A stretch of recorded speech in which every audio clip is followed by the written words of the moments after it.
We're live. And it looks like we're giving a press conference right now, Chase.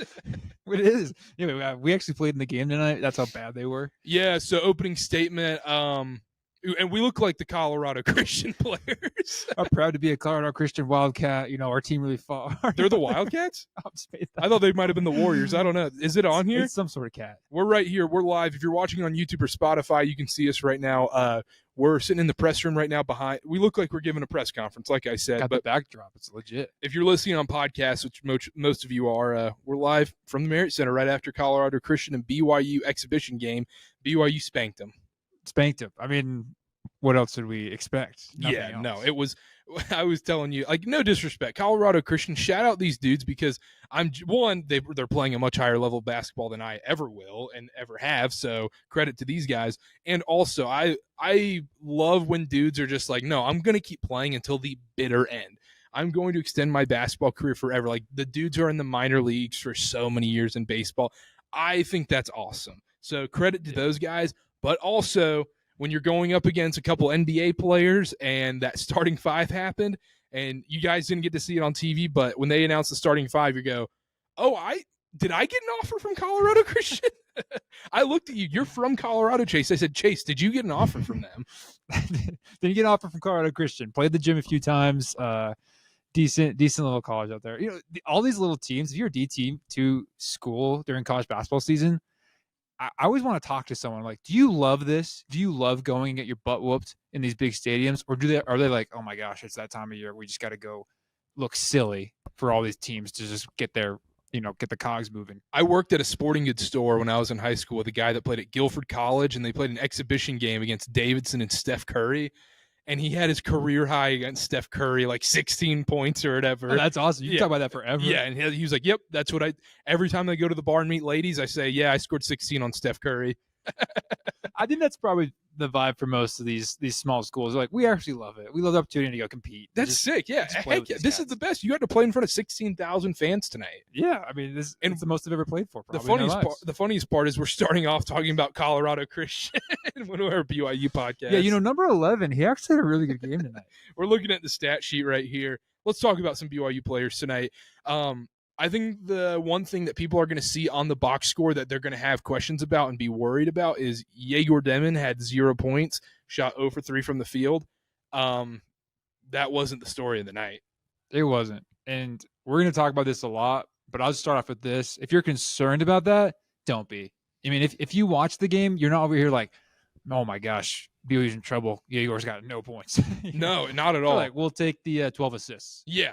He had 8 first-half assists. He didn't play much in the second half. Yeah, no one did. No one really played much in the second half. Second half kind of drug on a little bit. But in the first half, he had 8 assists in the first half. He was giving it out to everyone, and he wasn't really looking for his shot tonight. He was 100% looking for the pass. I think that changes going into the season. I think that was just a thing tonight. He goes, you know what? Let's get everybody involved. And he's just an unselfish player, like Kevin Young mentioned. He is. I mean, he only took 3 shots. I think those were in the first 5 minutes of the game. I think he made a decision early, like this is more of a pass. And Kevin Young talked about it, right? With Dallin Hall being out, Jager had to take the bulk of the ball handling responsibilities and the facilitating responsibilities. So this was gonna happen. It's an exhibition. Like, is Jager all of a sudden we're gonna jump to conclusions, be like, he's not a scorer at all? He's strictly a passer? No way. This dude's way too talented to say that. If anything, you just got to be impressed with the way he looked tonight, passing the ball and facilitating that. And the other impressive part of tonight, you're going to see this in the box score, and you'll see it on highlights whenever BYU puts them out. Kanan Catchings was shooting the leather out of the ball tonight. He was absolutely killing it. Again, there's not enough you could say about him. I think my overreaction for the night, I'll just lay it out right now. BYU has 2 first-round draft picks. That's exactly what I thought about tonight. And I don't think we even talked about that when we were watching the game together. It was evident. You watch them play. You watch the passes Jager makes, the shot-making ability that Catchings has at his size, and those are 2 first-round picks. I think my biggest overreaction from tonight is I think Kanan Catchings is going to be the guy BYU goes to late in games to get a bucket. Absolutely. He came and did the press conference. Our first one, I mean, anyone's first real media presser with him of the season, maybe his young career, right? And you didn't realize how young he was until you kind of hear him talk and you see him up close. And you're like, he's still a kid. I mean, he's a very young, obviously super talented. And my point is, on the court, didn't look young at all. Like, he looks polished as a scorer, as a shooter. He was absolutely just confident stroking the ball. I mean, he wasn't he wasn't afraid to take any of those shots, and he was stepping into them. He knew what he had, and he knocked him down. I mean, at an impressive rate too, 8 for 10. It was a great night for him. Like, that was, I think, the biggest story coming out of this exhibition game. Yeah, and also Downhall didn't play tonight. For people that, obviously it was tweeted out, but if you didn't remember, Downhall did not play. Foose did not play. I think it was more precautionary. Kevin Young wouldn't guarantee that they're going to play on Tuesday, but he didn't seem too worried. So there's that part of it. But Jager played point guard all night long. He did, and he did a great job doing it. I mean, granted, like what we said, Karter and Christian was not. I don't want to be mean. They were not impressive. They put some shots together in the second half. First half, for context, the score is 42-12, and I thought BYU played a C- game, D+ game in the first half, if we're being honest. I agree. Defensively, they were good, but they didn't really have to defend much. Do you want to guess how many turnovers BYU had? BYU had, or Colorado Christian? You want to do both real quick? How many did BYU commit? Turnovers committed by BYU tonight? 2. Yeah, well, no, it was 14. 14 turnovers? 14, which, if you want to point to that as a place of concern, I wouldn't deny it, because, again, this was not a good team. Yeah, because it felt like, I mean, even being in the building tonight, felt like the lack of energy, because the crowd was there. They were bringing it like they always do, but it was more so, it's just, these guys knew once it became a 10-point game, they're like, all right, like, let's get out of here healthy. We're kind of done here. That's kind of the vibe it felt like tonight a little bit. This game doesn't mean anything. Of course you're not, like, they still smoked them handily. Like, again, we're not going to read too much in the box score here. I'm interested. I want to test you real quick. Who do you think had the lowest plus-minus tonight? Ooh, that's an excellent question. I'll give you a hint. It's in the minus for BYU. Someone had a minus. Oh, so on BYU tonight? Yeah. Do Do you know a single name of a Colorado Christian player? No, that's what I was going to say. But I thought you were just talking about BYU in general. BYU, who had the lowest plus-minus, and then we'll do who had the highest. Jared McGregor? Jared McGregor did not. He had a modest 4. Again, he only played 6 minutes. It was a Max Triplet. -5. -5 and plus-minus tonight. Again, doesn't say anything. Hey, these stats don't matter. No one's going to look at this box score. He did play in the first half, though, Karter. He did get some minutes there. Okay, you want to guess who had the highest? It's tied. So there's 2 guys who had the highest. Either one you guess right, I'll give you a win. Oh, so it's got to be weird. Kanan? Kanan's the one. Yeah, you got that. You want to guess the other one? Jager? Yeah, that's easy. Okay, that's what to say. Well I was like, this is a trick question. Plus 36 for both. This is like a BYU religion test. You guys are spitting trick questions at me. No, of course I'm gonna fail. Yeah, right. That one was obvious though. Yeah, no. It's the 2 best guys on the court. Yeah, no, it was a fun game. First half was fun. One thing I noticed in the first half, they were giving the ball to Richie a lot, and it seemed like they were like, okay, Richie, go one-on-one and kind of create your own shot. And the BYU offense was a little more stagnant. I think Richie felt a little uncomfortable playing that role. I think he is clearly best suited for being an off-ball cutting guy and just being that glue energizer bunny. I agree. He did have, I believe, it was the first 7 out of 9 points for the Cougars tonight. But I agree. I think he's made some strides in the offseason being able to create off the dribble and get his own looks for himself. But it seemed to flow more natural when he was, like you're saying, playing that traditional Richie role that we've grown to know and love, where he's knocking down big shots, he's playing off the ball, crashing the glass, and then being opportunistic in the paint on cuts and stuff like that. Again, with Dallin out, I think the offense wasn't exactly flowing. We didn't see the starting lineup out there per se. But Richie impressed as always. I mean, he's still awesome. His shot, I mean, every time he shoots it now, it's to the point where I'm like, I think that's going in. He's kind of gotten to that point as a shooter. He seems a lot more confident coming into this season. Yeah, he does. And you heard in the press conference, he kind of seemed like the leader up here of the 3 guys, being Dawson Baker, him, and Kanan Catchings. Mm-hmm. And it seems like it's kind of, I don't want to say it's his team, but him and Down seem to be the leaders, even though they're not the best players, and not to pit the guys against each other. But I think that's a good thing to have, that balance of everyone contributes, everyone has a role, and they're all figuring it out together. And as they go on, I think Richie's going to be a big part of that, obviously. I 100% agree. Before we move on, let's take a quick break and we'll be right back. Chase, another person that impressed me tonight, I was very entertained by, was Elijah Crawford. Played a really solid game tonight. He came in, brought a little something different than what we're typically used to here at BYU, and he was able to, go one-on-one with a couple guys. He was showing his passing ability tonight. He was showing that ability that, okay, this guy can be a good point guard eventually. I think it's going to take some time. Maybe it's not going to be a year one thing in my mind. I could be wrong. But year 2, year 3, year 4, this guy's going to be a legit college basketball player. Absolutely. I think if it's not this year, it's only because he's not going to get exactly as many opportunities as he will in future years. Obviously, he got a lot of playing time tonight because of Dallin Hall not playing. And it was really interesting. There was lineups when it was him and Jager Deming on the floor, and seeing those two guys work together. Look, he's a true point guard. He can handle the ball. It does not make a lot of mistakes. Sometimes he gets sped up. He's still young and he wants to, hunt his own shot still, but he looks great out there. I mean, he's like what you think when you think point guard, like he's the guy you're like, this is the type of player I think of when I'm like, this is a point guard in basketball, especially college basketball, especially modern day college basketball, because he can kind of do everything. A little bit more of an undersized combo guard in a way. Yeah. But he really impressed me tonight. And we talked about this while we were watching the game. Him and Jager on the court together was very fun. Very fun. The thing about Elijah, both those guys, a lot of the offense, we also talked about some of the sets that worked out really well tonight to get wide open threes and even like lobs that you've seen on Twitter for those who didn't get to watch the game. It started with penetration, and Jager's obviously able to do that with his talent. Elijah was able to do that at will too. Again, we're playing Colorado Christian, but that's the caveat on all this. As an undersized guard, though, his ability to get to the hoop and then find the right guy on the kick out, very impressive. Yeah, absolutely. A couple other guys I wanted to discuss too.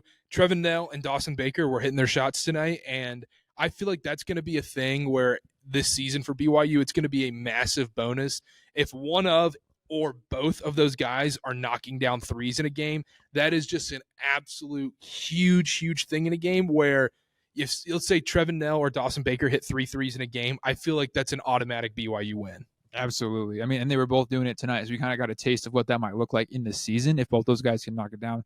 Trevin, I believe, hit 4 or 5, Dawson 3 or 4 himself. Trevin getting fouled on a couple. And you can tell, and we can talk about the 3-point shooting here now. I believe 50% on the night. 18 of 36. The entire team. So they shot 36 and hit 50% of it. Was right on track where BYU needs to be. And this team who, like Kevin Young talked about it in the press conference, they want to emphasize 3-point shooting. And they're also really dang good at it. They can shoot. I mean, and Dawson and Trevin being at the center of that, they weren't afraid. They were shooting with guys in their faces. They're pure shooters who get to their spot and are confident stroking it. And, Trevin Knell, obviously he didn't have the best performance in the blue versus white scrimmage. But here tonight, he was able to find his shot and do Trevin things that we're kind of used to him doing when he's on.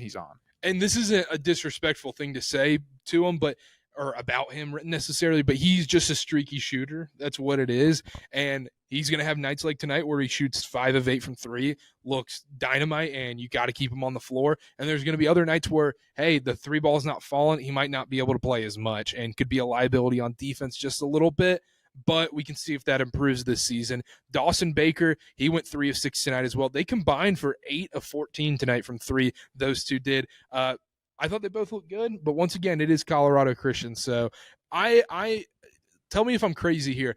I feel less wrong for overreacting to a scrimmage between this team than I do seeing Colorado Christian, because look, that was a D2 solid high school varsity basketball team they played against.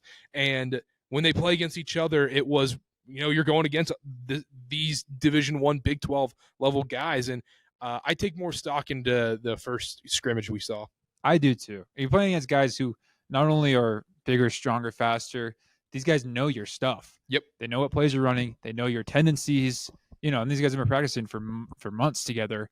So, yeah, putting more stock in the blue-white scrimmage is is probably, I don't think you're crazy saying that. But it is nice to see them against someone finally that wasn't themselves. Different competition and being able to see what they might look like. Again, we don't need to keep saying it. It wasn't an impressive team. It wasn't a test for BYU, but it was good to see them play someone else. And it was also good to just play under the lights in a real game. It felt like a real game when you're there, an early November college basketball game. So I think that part was really good. Other news and notes I wanted to touch on real quick. In Kevin Young's press conference, he also mentioned that Boscovich, there is no update on his eligibility so far. So there's nothing to go off of there really so far. He played tonight, but it doesn't matter because it's an exhibition game. Yeah. And going along with that, he did say Downhall and Foose, Traore are both just precautionarily sitting out tonight, and he says that it shouldn't be too big of a problem.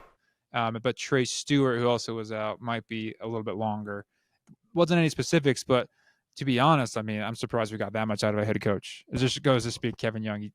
He's going to keep it honest, and he was very honest with us about their timeline. So he was also honest, and he says a lot of I don't knows. He did. What was that someone asked him, and they were just like, do you like this scrimmage, like secret scrimmage and then exhibition? He's like, I don't know. He's like, this is like, what do you mean? This is my first time doing this. Yeah. So, yeah. Yeah. We'll answer some Twitter questions after this break real quick, and we'll be right back.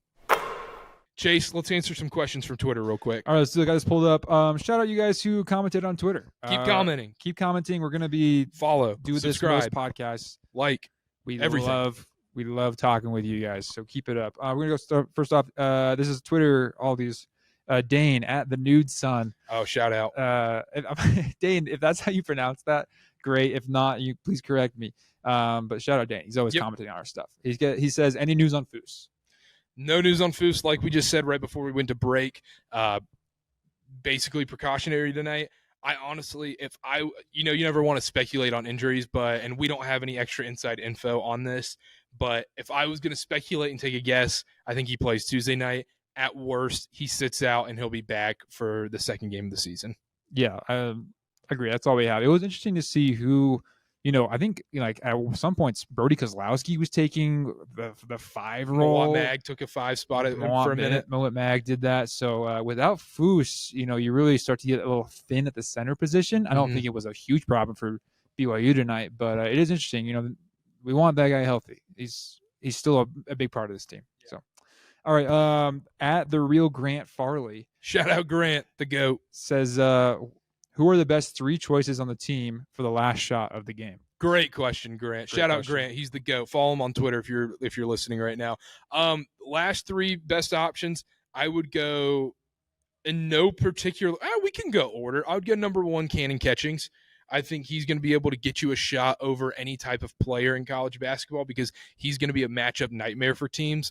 Number 2, I would go Jager, even though he is very unselfish, but I think he can get his shot when he wants it. Absolutely. And I'm assuming you have the same top 2. Yeah, I think what's interesting, I think you and I also mentioned during the game, we probably coming into tonight would have had those switched and be like, you got to go Jager 1 and then maybe Kanan second. For sure. But tonight, I think changed our minds where just as a pure bucket getting standpoint, it's Kanan Catchings. He's the best on the team at it. Yeah, and one other thing I want to talk about Jager. I know we have a lot of Jager love on this podcast, but it's very warranted. And the college basketball world, NBA draft people, everybody is going to see what we're talking about. We're just early in on it. Like, when people talk about, back in the 80s, if I would have bought Apple stock, that's Jager Deming, because this guy had 0 points tonight, Chase, 6 rebounds, 11 assists, and played probably, 25 minutes? I haven't looked on the box score or anything.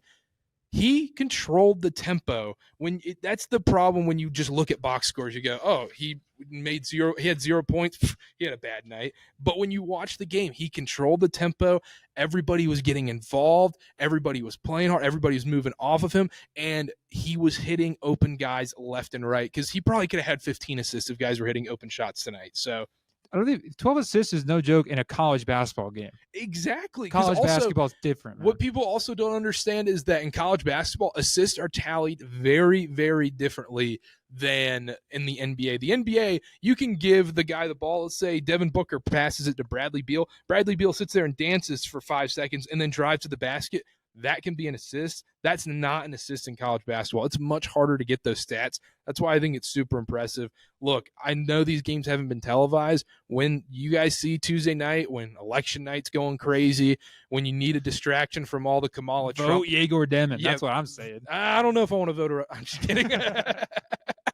But when all the Trump Kamala stuff's going on and you need a distraction, turn on ESPN Plus, and you're going to see some beautiful point guard play. I can't get enough of this guy. And also maybe it's because I just like guys like Steve Nash and pass first point guards. 12 assists. BYU had 24 the night, which is also good. So Jager contributing half the assists on the team. It's impressive. We're talking about who gets the best shot for Grant Farley's question here on Twitter. If you just need a bucket, it's Kanan. But if maybe you're trying to find the right shot, maybe you go to Jager because he's going to make the correct pass. And one thing I also like about Jager is, I don't know if this is just an Eastern European thing where these dudes are just stone cold in the biggest moments. You watch Luka and Jokic and Shaq and Chuck talk about this on Inside the NBA. Any last name that ends with an itch, the Bogdanoviches and stuff like that, they just are stone cold in the biggest moments. Yeah. I don't know what it is about Eastern Europe, but these guys are not phased at the end of games, and I hope to see that going forward to the season. Yeah, absolutely. So to finish out this question, we're going Kanan Catchings, Jager Deming. Third, I'll go ahead and throw this in there. I would take Richie Saunders. I would take Richie as well. That was going to be my guess, but I wanted to give you the chance first. Okay. Yeah, well, Richie Saunders is... Who's after that? Probably Dallin Hall. Yeah, I was going to say Dallin. Hit big shots last season. He's proven he can do it. Maybe Trevin now? I would take Trevin if it's a three, and I wouldn't take him for anything else. I wouldn't put the ball in his hand. Yeah, I'd run a play for him. Yeah, but I wouldn't put the ball in his hands. Yeah, that's fair. Down's definitely the answer there. Yeah, good question, Grant. Good question, Grant. Thanks. Angelo.o. He says, where can we watch this? Angelo, you can't.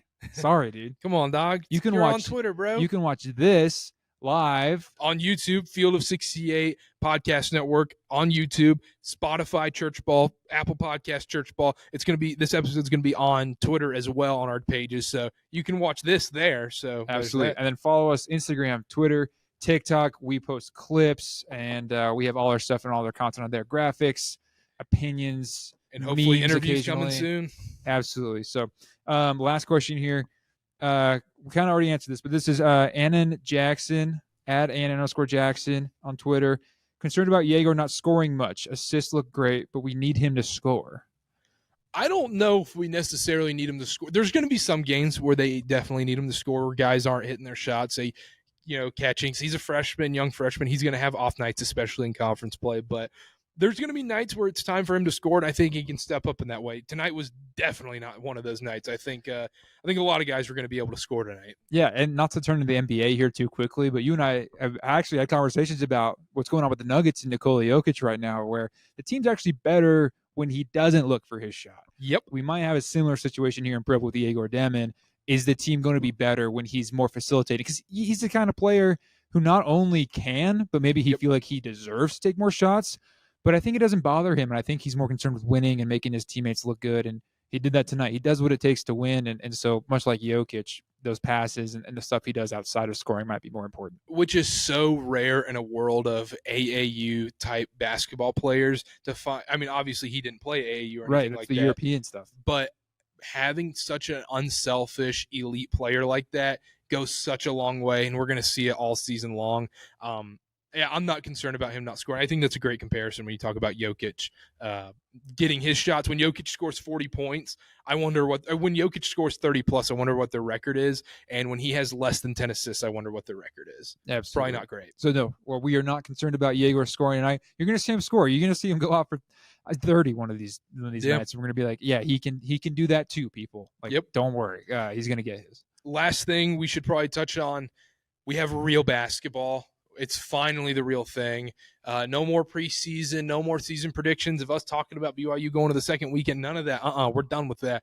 We get real basketball Tuesday night. ESPN Plus will be in the building. We'll be sitting here right here talking about BYU basketball while the world's probably burning down. And you're going to be sitting there, you're like, CNN or church ball?